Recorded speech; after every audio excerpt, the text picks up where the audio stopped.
I've always been a firm believer in trust, the kind that forms the bedrock of any relationship. But trust can be a fragile thing, easily chipped away when the foundation begins to crack. For Sophia and me, the cracks appeared in the smallest, most unexpected ways. And it all started the week leading up to her company's Christmas party. Sophia had always been meticulous, the kind of person who organized her wardrobe by color and planned our vacations down to the minute. But this was different. The party had been marked on our calendar for weeks, yet the amount of effort she poured into her preparations felt excessive. She spent hours trying on outfits, testing makeup, and even booking a last-minute salon appointment for a blowout. I chalked it up to professional ambition at first. She'd always cared about making a good impression. But the nervous energy that clung to her was new. It gnawed at me in ways I couldn't explain. The day of the party came, and Sophia looked stunning, her dark hair cascading over her shoulders in perfect waves, her dress hugging her figure in a way that turned heads. She kissed me goodbye and left with a smile that felt off. I convinced myself I was imagining things. Yet as the hours dragged on, unease settled in my chest. When I called her around 10, it wasn't just the background noise of laughter and clinking glasses that made me uneasy. It was her tone, distant, almost rehearsed. She claimed she couldn't hear me well and would call back later. She didn't. By the time I went to bed, Sophia was still out, and I was wide awake, staring at the ceiling, wondering if I was overthinking everything. She didn't come home until the next evening. I heard her car pull into the driveway as the sun was setting. She walked in looking different. Her makeup was smudged, her hair a disheveled shadow of the polished style she'd left with. Her shoes were in her hand, and she moved with the sluggishness of someone who'd had one too many drinks. When I asked how the party had been, she waved off the question with a vague comment about staying over at a coworker's place after things ran late. Her words were casual, but they felt calculated. Forced. It wasn't until I was doing laundry the next day that the final puzzle piece fell into place. Sorting through Sophia's clothes, I noticed something odd. Her outfit from the party was there, the dress, the jewelry, even the scarf she'd thrown over her shoulders. But one thing was missing, her panties. It hit me like a sucker punch. It was such a small detail, so easily overlooked, but it stood out like a glaring neon sign. My stomach churned as I turned the thought over and over in my head, each rotation bringing darker possibilities. I didn't confront her. Not yet. Confrontation felt premature, too final. If I was wrong, it could shatter us irreparably. But if I was right? I needed proof. I began watching her closely, picking up on every shift in her behavior. Her sudden enthusiasm for late-night gym sessions. The way she shielded her phone like it held state secrets. The growing divide between us, an invisible wall I couldn't seem to breach. I told myself I'd give her the benefit of the doubt. I wanted to believe there was an innocent explanation for everything. But deep down, a storm was brewing, a mix of anger and heartbreak that begged for answers. I wasn't ready to tip my hand just yet, but I knew this much: the trust I'd once cherished had been shaken, and I was determined to uncover the truth. I've always thought of myself as a patient man, the type who waits for all the facts before jumping to conclusions. But as the days passed after Sophia's Christmas party, that patience began to erode.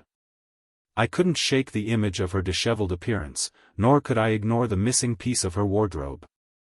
My thoughts swirled like a storm, each one darker than the last, until I decided that waiting wasn't an option anymore. If I wanted answers, I'd have to find them myself. Sophia's vague explanations about the party had included the name of the venue, a trendy nightclub downtown that catered to the city's professionals. It wasn't hard to find, its name popped up instantly on a Google search.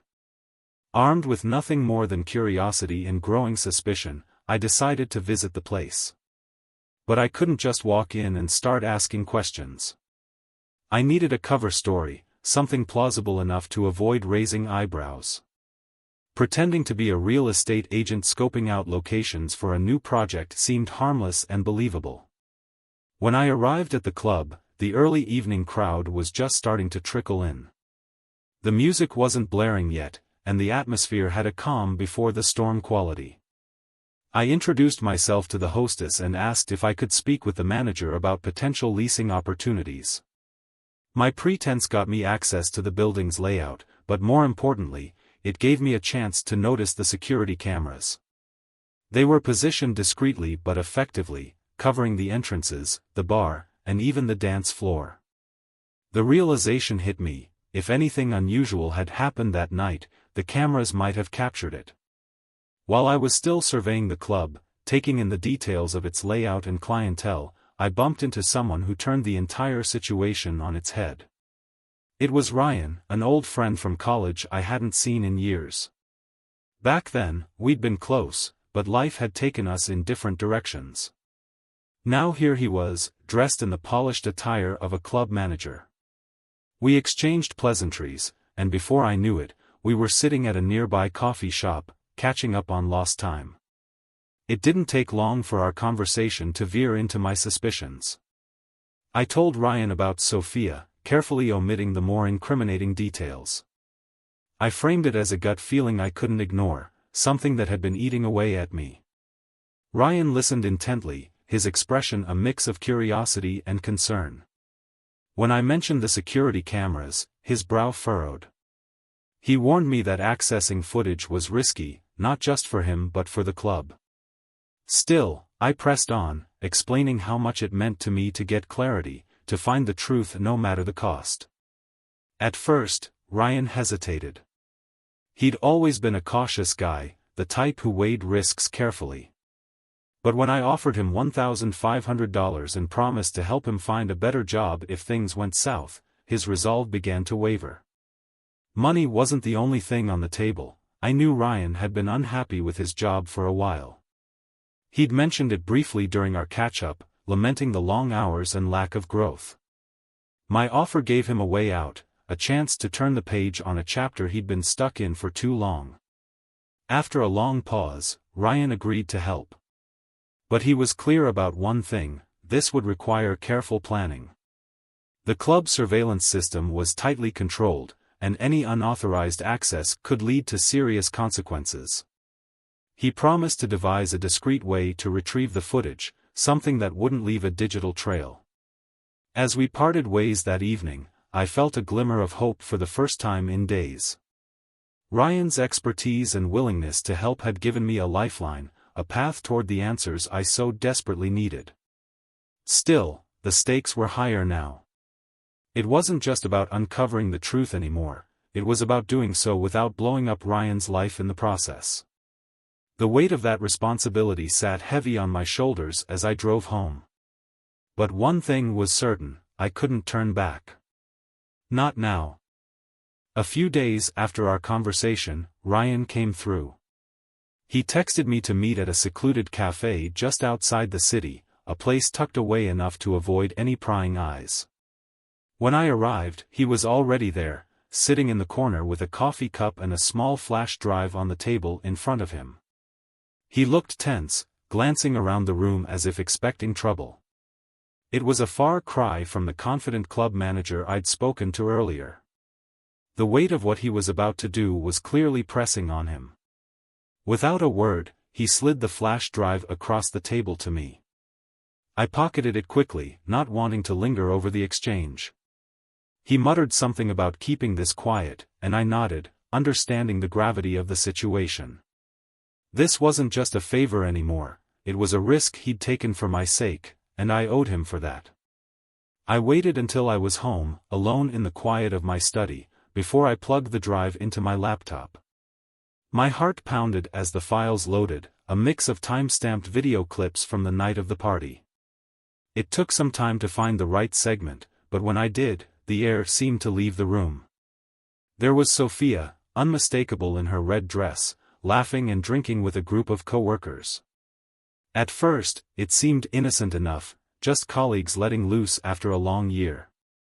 But then the tone shifted. The footage showed her getting closer to two men I didn't recognize.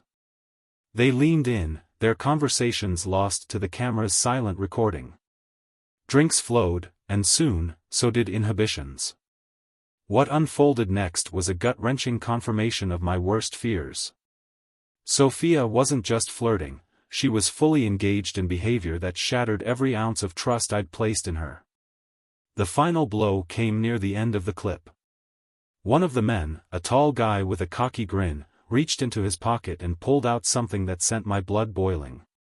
It was Sophia's red lace panties, unmistakably hers, a glaring trophy of their betrayal. He waved them jokingly before stuffing them back into his pocket, and she didn't stop him.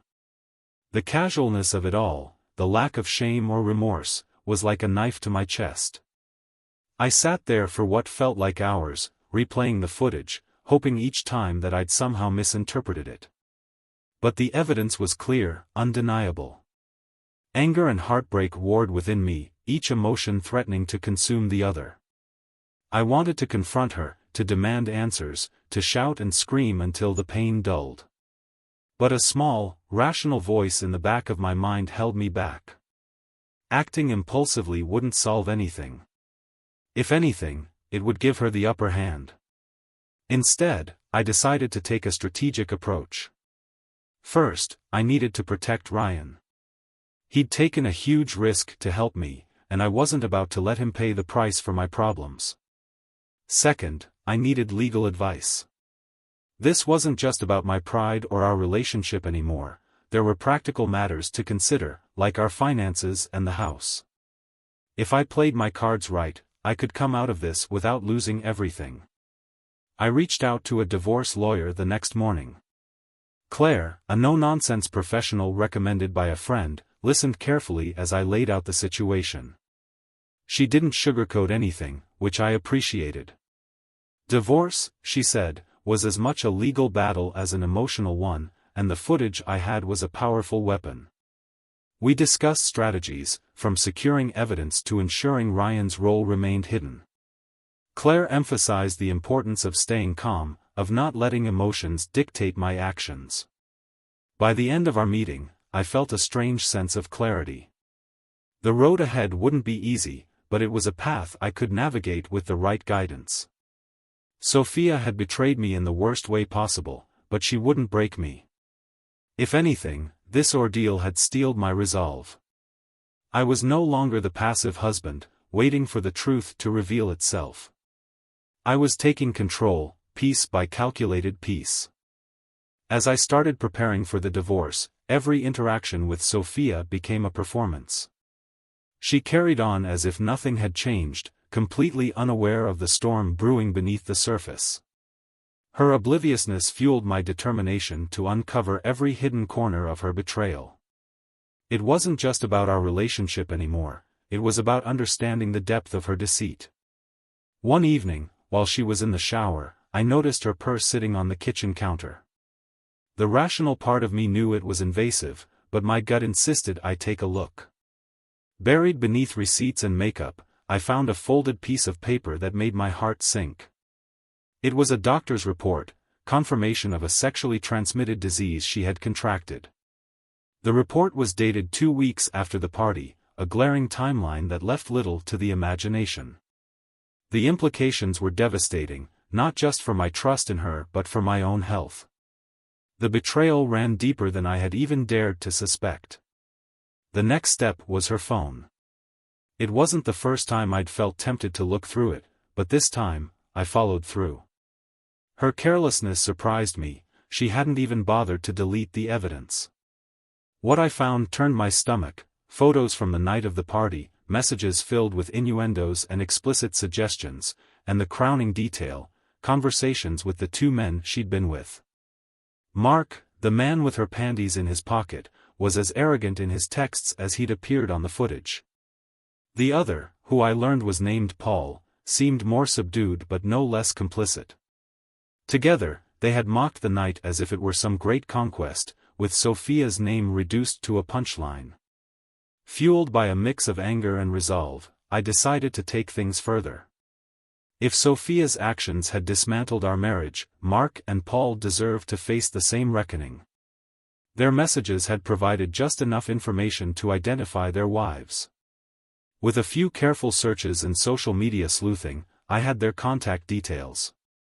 I crafted my messages meticulously, attaching copies of the photos, the conversations, and the video stills from the security footage. The truth, as painful as it was for me, needed to reach them.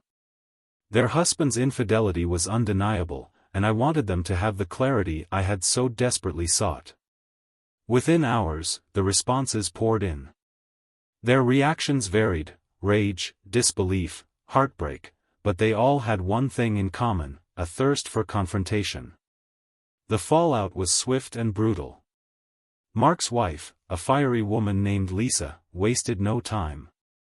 After receiving the evidence, she meticulously planned her confrontation to make the most impact. The next morning, she marched into his office at peak hours, ensuring a large audience of his co-workers would witness the spectacle. A friend who worked in Sophia's building sent me a message detailing the chaotic scene. Lisa's voice cut through the usual office hum as she berated Mark, waving the printed evidence in his face. Employees froze in their tracks, watching the drama unfold in stunned silence.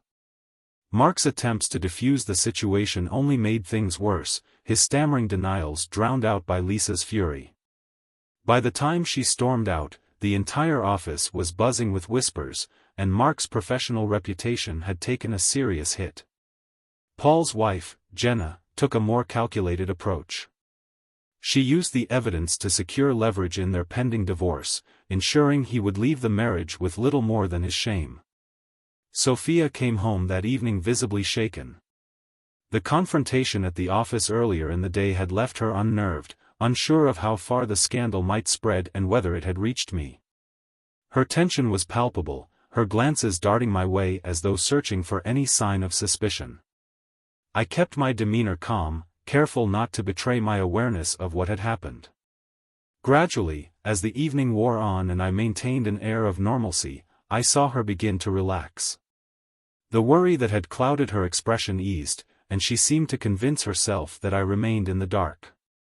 Little did she know, her false sense of security only deepened my resolve to see everything through, and #X20. Mark and Paul, once so smug, were now dealing with the wreckage of their own making. It was a grim satisfaction to see their arrogance reduced to regret. But even as I reveled in their downfall, a part of me wondered what this vengeance was doing to me. Each step I took down this path felt like shedding another piece of the man I used to be. The turning point came when Lisa reached out to me directly. She'd uncovered additional details about Mark's infidelities and wanted to share them. What she revealed painted an even darker picture of the man Sophia had chosen to betray me with. He wasn't just unfaithful, he was manipulative, predatory, and careless with the lives he touched. Knowing this didn't ease my pain, but it solidified my resolve. Sophia hadn't just betrayed me, she'd aligned herself with men who mirrored the worst parts of her actions. As the chaos unfolded, I stayed focused on my goal. The divorce preparations moved forward with precision, guided by Claire's expertise. My plan was no longer just about escaping the marriage, it was about ensuring that when I walked away, I'd do so with my dignity intact and a life that was mine alone. Sophia's world was beginning to crumble, and I was ready to let it fall. The time for confrontation had finally arrived. I had spent days organizing the evidence, rehearsing the words I needed to say, and bracing myself for Sophia's inevitable reaction. With the divorce papers ready and every detail in place, I waited for the right moment to confront her. She came home late, as usual, distracted and unaware that this night would change everything. I laid out the evidence methodically, the photos, the messages, the footage, and even the doctor's report. There was no room for ambiguity. When I presented her with the undeniable truth, her initial reaction was predictable. She denied everything, grasping at straws to paint herself as the victim. Her excuses were feeble, each one crumbling under the weight of the evidence. It wasn't long before the facade broke, and tears replaced her defiance. She pleaded for forgiveness, claiming the mistakes were temporary lapses in judgment. Her words fell on deaf ears. The damage was done, and no amount of tears or apologies could undo the betrayal. I remained calm but firm, explaining that the trust we had built was irreparably shattered.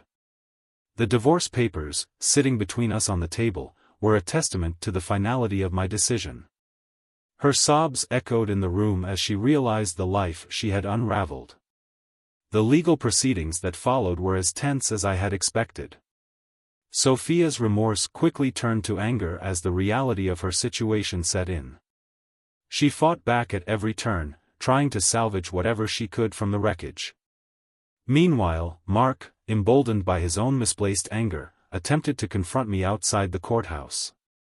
He came at me with the same arrogance he had displayed in his texts, but it didn't take much to put him in his place.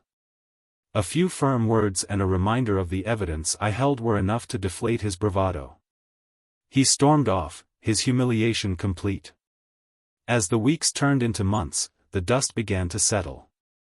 The divorce was finalized, and with it came a strange sense of closure. Sophia moved out, leaving behind the remnants of our shared life. The house, once a symbol of our partnership, now felt like a hollow shell. Yet, in the emptiness, there was a newfound sense of freedom. I was no longer tethered to the lies and deceit that had consumed our marriage. Reflecting on everything, I found myself grappling with a mix of emotions. There was anger at the betrayal, sadness for what could have been, and a quiet satisfaction in knowing I had stood my ground. Sophia's actions had left a scar, but they hadn't broken me. If anything, they had revealed a strength I hadn't known I possessed. Mark and Paul, too, faced their consequences.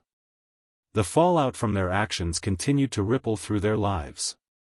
Mark's professional reputation never recovered, and Paul's divorce left him struggling to rebuild. Their arrogance had cost them dearly, just as Sophia's choices had cost her. I couldn't bring myself to feel pity for any of them.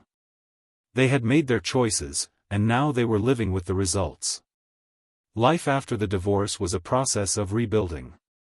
I focused on myself, rediscovering hobbies and reconnecting with old friends. The weight that had pressed on me for so long was gone, replaced by a sense of possibility. The future was uncertain, but it was mine to shape. And for the first time in a long while, that felt like enough. Life after the divorce was a whirlwind of change, and not all of it was bad. Ryan's life, for one, took a dramatic turn for the better. True to my word, I had reached out to my network and secured him an interview with a reputable events management company. His experience at the nightclub gave him an edge, and it wasn't long before he landed the job. Leaving behind the long, grueling nights and questionable patrons, Ryan found himself thriving in his new role. Watching him rebuild his life was a reminder of how resilience and determination could create something good out of chaos. To celebrate his fresh start, Ryan decided to host a small party. It was a modest gathering, nothing like the raucous events he used to oversee at the nightclub. The guest list was limited to close friends and family, people who had supported him through his transition.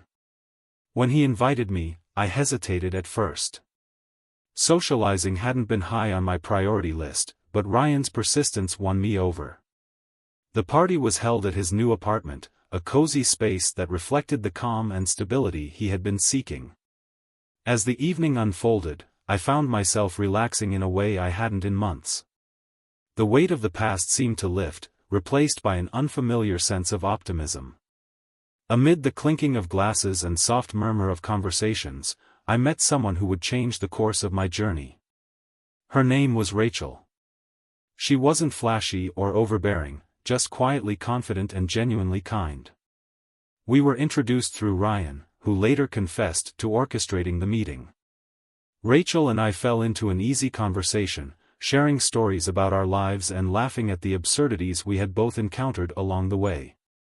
She listened with a patience and understanding that felt rare, and for the first time since my marriage ended, I felt a spark of hope. Over the following weeks, Rachel and I stayed in touch. Our connection deepened through shared experiences and a mutual respect for the scars we both carried. She wasn't trying to fix me, nor did she expect me to fix her. Instead, we simply existed together, learning how to move forward without erasing the past. It was a refreshing change from the turbulence I had grown accustomed to. As my relationship with Rachel blossomed, I found myself letting go of the anger and pain that had consumed me for so long. The divorce, once a defining chapter of my life, became just one part of a much larger story. Closure came not from revenge or retribution but from the realization that I was free to choose a path that aligned with my values and aspirations. Mark and Paul remained distant figures, their lives tangled in the consequences of their choices. Sophia, too, faded into the background, her attempts to reconnect met with polite but firm boundaries. The toxicity that had once engulfed my life was gone, replaced by a sense of clarity and purpose. Ryan's journey mirrored my own in many ways. His new job gave him a sense of pride and stability, and his personal growth was evident to everyone who knew him. He often joked that helping me had been the best decision he'd ever made, but the truth was, his friendship had been just as crucial in my own healing process. The story that had begun with betrayal and heartbreak ended on a note of renewal. I wasn't the same person I had been at the start, and for that, I was grateful. The future was no longer a source of fear but of possibility. Rachel stood beside me, a reminder that even in the darkest moments, there is light to be found. Together, we embarked on a new chapter, one defined not by the shadows of the past but by the promise of what lay ahead.